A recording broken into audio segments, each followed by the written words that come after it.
Ang Tinig ng Panalangin ay ang lingguhang serye ng sundalo ng panalangin ng Salt and Light On. Tayo magdalanginan, ipapanalangin namin kayo at ipanalangin nyo rin kami. Ama naming Diyos, naway ang kalooban mo lamang ang siyang maghari sa sangkalupaan, hindi ang kalooban ko, kundi ang kalooban mo ang mangyari. Ang kalooban mo ang siyang maging kalooban ko dito sa lupa para lang sa langit. Sa makapangyarihang pangalan ni Jesus. Amen. Maligayang pagsubaybay muli sa Tinig ng Panalangin. Natutunan natin sa Kabanata 1 hanggang 10 ang mga katagumpayan ni David sa tulong ni Yahweh dahil sa kanyang pagsunod at pagtitiwala sa Diyos. Sa 2 Samuel, Kabanata 11 hanggang 20, nakapaloob ang mga kahinaan at kabiguan ni David. Dumanas ng ilang kabiguan si Haring David dahil din sa kanyang kagagawan. Subalit, ang kamay at gabay ng Diyos kay David ay di minsang lumayo sa kanya. Sa dami ng dinaanang kabiguan ni David, batid niyang siya'y nagkulang sa Diyos. Siya'y nagkasala sa Diyos at tanggap niya ang mga bagay na kanyang kinahinatnan. Nagpatuloy pa rin siyang bumalik loob sa Diyos at ang mga pangako ng Diyos ay kanyang di binitawan. Saksi ang mga salmong sinulat niya na ang Diyos ang kanyang tagumpay sa gitna ng kanyang mga kabiguan. Saan nagsimula ang dugtong-dugtong na kinahinatnan ni David?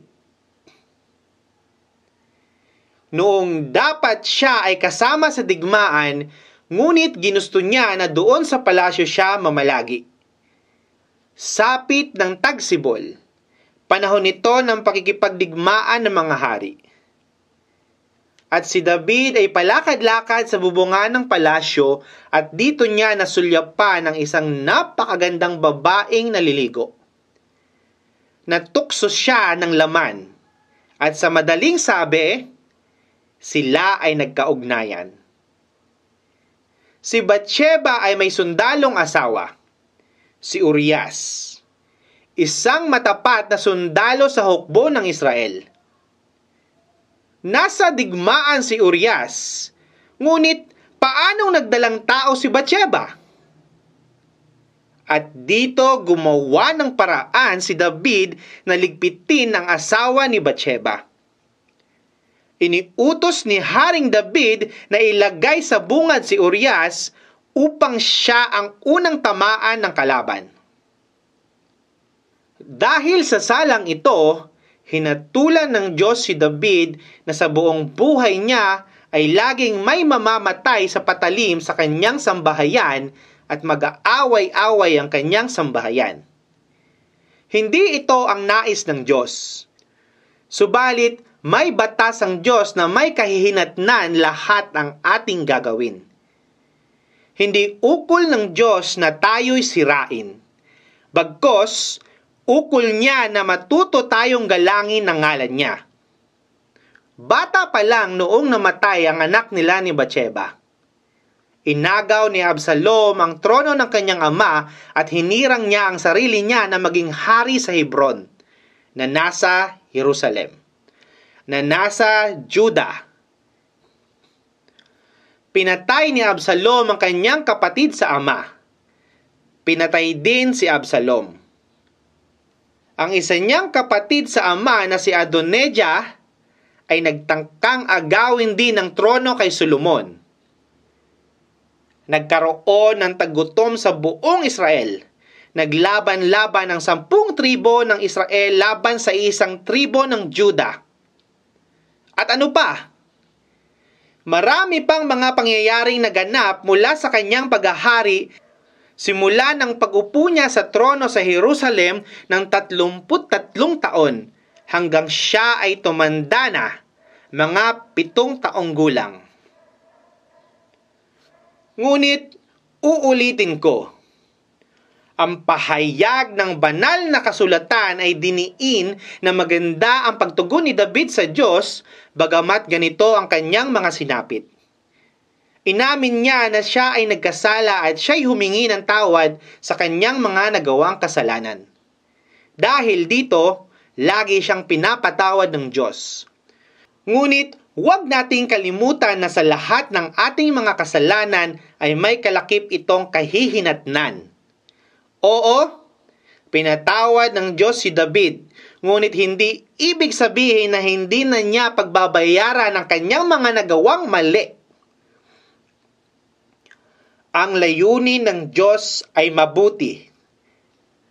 Ang layunin ng Diyos sa pagdaranas ng kabiguang dinudulot natin sa ating sarili ay upang ibalik at ituwid tayo sa daan ng buhay. Mga nakikinig sa programang ito, totoong tayong mga Kristiyano ay hindi lubusang malaya sa kasalanan. Subalit may kapangyarihan mula sa Espiritu Santo na pabawas ng pabawas ang ating ginagawang pagkakasala. Unti-unti tayong makakapamuhay ng kalugod-lugod sa Diyos. At tulad ni David, matuto tayong umamin sa ating mga kasalanan. Di dapat tayong magtago sa Diyos o lumayo sa Diyos. Tulad ni David, tayo'y agad lumapit sa Diyos at huwag matakot tanggapin ang kabayaran ng ating maling gawa. Sapagkat mas mainam pang mahulog sa kamay ng Diyos kaysa sa kamay ng tao. Sapagkat sa Diyos ay may awa, sa tao ay wala. At upang makaiwas tayo sa mga maling hakbang, pulutin natin ang aral sa mga kamalian ni David na nakalimot ding sumangguni sa Panginoon. Iwasan natin na mahulog sa mga patibong ng kaaway, ng mundo, at ng laman. Pulutin din natin ang mga aral sa mga pagsangguni ni David sa Diyos na siyang nagdulot ng tagumpay.